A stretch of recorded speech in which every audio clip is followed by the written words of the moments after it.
Bonjour à tous, bonjour à toutes.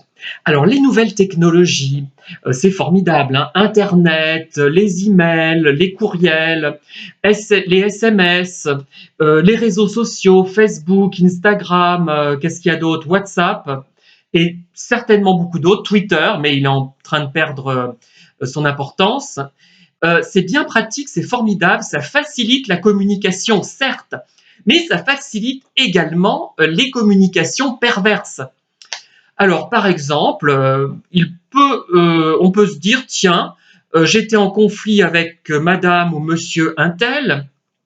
Ah, formidable, il ou elle s'en va. C'était, je sais pas, quelqu'un qui était dans une association avec vous, qui était un collègue de travail, qui était un voisin, une voisine, etc. Donc, quelqu'un qui était proche, on va dire géographiquement, qui vous avait harcelé, après évidemment une phase de séduction, qui d'ailleurs n'avait pas bien marché, ce qui avait peut-être produit un harcèlement d'autant plus virulent.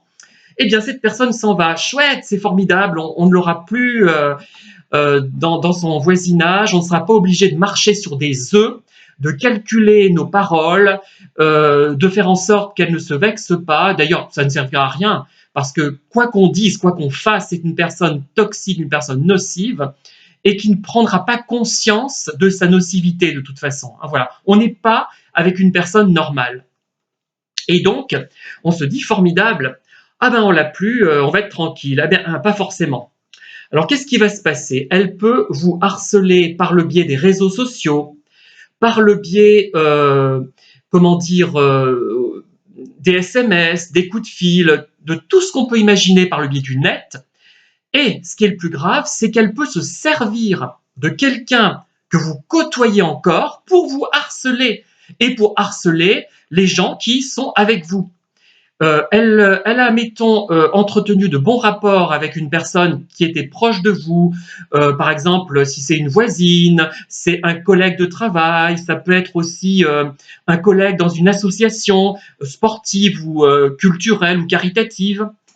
Et elle va intervenir auprès de ce collègue ou de cette personne finalement, pour vous harceler ou pour harceler d'autres personnes, parce que vous n'êtes pas le seul, vous n'êtes pas la seule à être harcelée.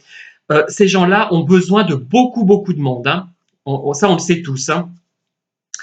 Et qu'est-ce qu'elle va faire? C'est que la nocivité, la toxicité va finalement vous arriver quand même en pleine figure, par le biais de cette personne qui va, à un moment donné, croire que vous êtes quelqu'un de toxique, de pervers, de nocif.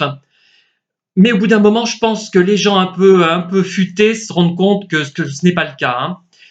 Et voyant que ça ne marche pas, parce que ça ne marchera pas, hein, vous êtes au courant, vous allez vous dire, tiens, c'est bizarre, elle me dit ça, ah ben tiens, mon voisin, ma voisine, mon collègue, cet ami, entre guillemets, de l'association sportive où je vais, euh, est en relation probablement avec un pervers et probablement avec Madame Trucmuche ou Monsieur Machin qui m'a harcelé. Donc, ça ne va pas marcher. Vous allez bloquer dès que vous vous rendrez compte de la chose.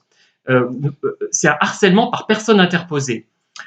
Voilà ce que je voulais vous dire. Et j'en viendrai à une troisième vidéo sur ce thème qui est la conséquence des deux premières. Merci, au revoir.